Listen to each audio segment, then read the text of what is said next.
नमस्कार दोस्तों, बहुत बहुत स्वागत है आपका न्यूज़ टाइम के इस अंक में।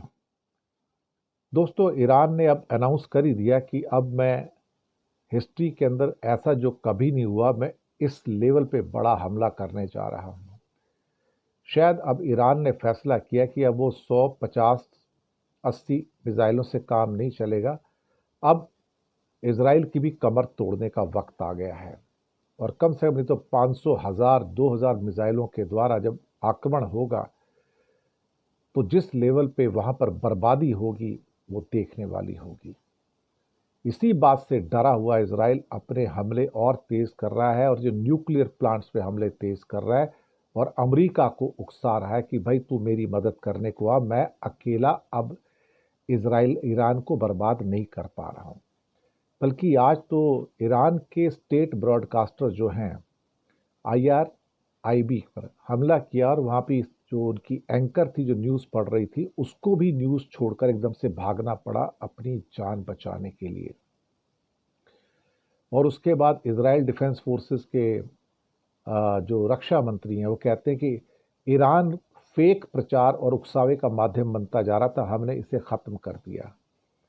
दरअसल आज की तारीख में तो इजराइल को घमंड इतना ज़्यादा हो गया कि उसको लगता है कि मेरे सामने तो कोई कुछ है ही नहीं और मैं जिसे चाहूँ उसे बर्बाद कर दूँ। किसी की हिम्मत नहीं होनी चाहिए जो मेरे सामने इस दुनिया में कोई खड़ा हो जाए। लेकिन कहते हैं ना, वक्त इंसान का अगर आ जाए तो फिर उसकी बर्बादी तय है। ऐसा लगता है कि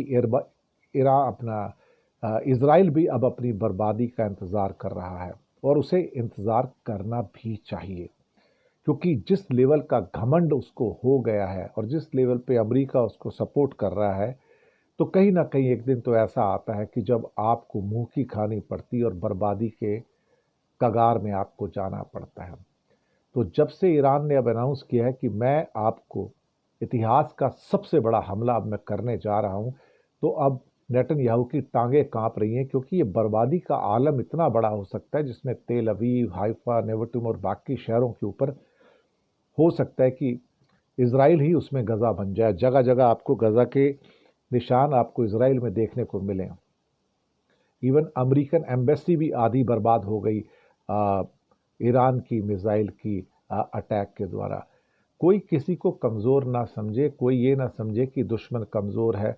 और मुझे लगता है कि ईरान को तो हम भी सपोर्ट करते हैं और ईरान को जवाब देना चाहिए, चीन की मदद से हो या रूस की मदद से हो, लेकिन जवाब देना बहुत ज़रूरी है।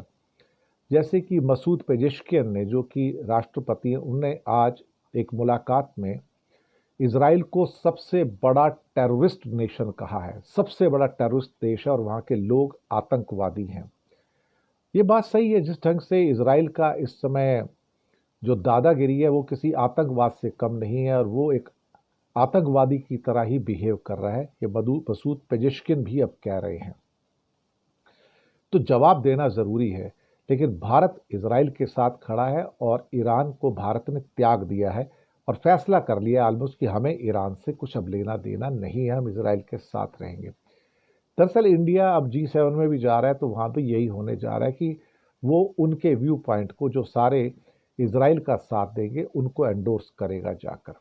बस यहीं से इंडिया की डिप्लोमेसी के ब्लंडर पे एक और चोट लगेगी और ये चोट का फायदा कौन उठाएगा? चीन उठाएगा।